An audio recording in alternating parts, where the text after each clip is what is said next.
Protest here, and I urge you to make sure you look at BBC Northwest News, who've covered not only interviewing Brendan Lewis but many of the people outside and telling personal stories. We've had also coverage here from the Evening News, from Manchester Mule, from the Housing Magazine, I've forgotten what it's called, 24, what's it called? There's been a lot of press coverage, and I think the reason is because the people know that these Tory policies are going to make things worse. So when Brendan Lewis is inside announcing more Tory attacks, we know that that's going to lead outside, here on the streets of Manchester and elsewhere, to more people face the prospect of being evicted from their home and their only home into homelessness and destitution.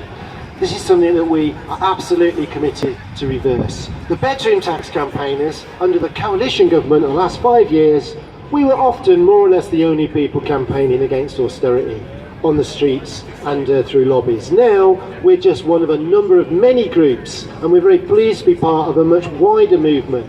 The People's Assembly have given a lot of support to this protest today, and we, as many bedroom tax activists, were protesting with the People's Assembly at the demonstration in London last Saturday. So we're going to carry on, and just to sum up a few things, if anyone faces a notice seeking possession that they're going to be evicted from their house, then I can guarantee that we are there to help and advise in legal and also other means. But if it comes, as Len said earlier, to somebody coming, bailiffs coming to someone's house, we will be outside that house, and we expect our Labour councillors to be with us outside that house to stop that eviction. And if they're not there, we're going to be there anyway.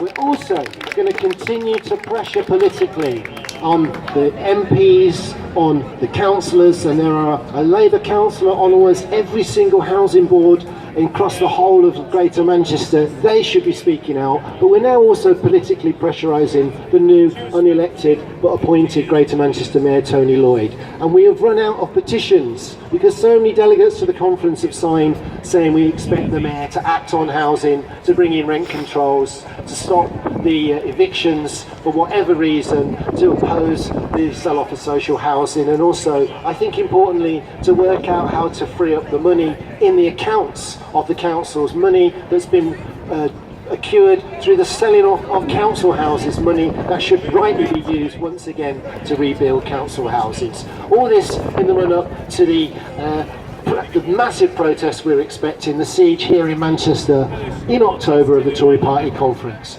But just to end, I'm just going to ask Ron Senchak, who's Treasurer of the Anti-Bedroom Tax Federation, just to say a few words and to sort of give us a bit of a lift off and a final thing. So Ron, please.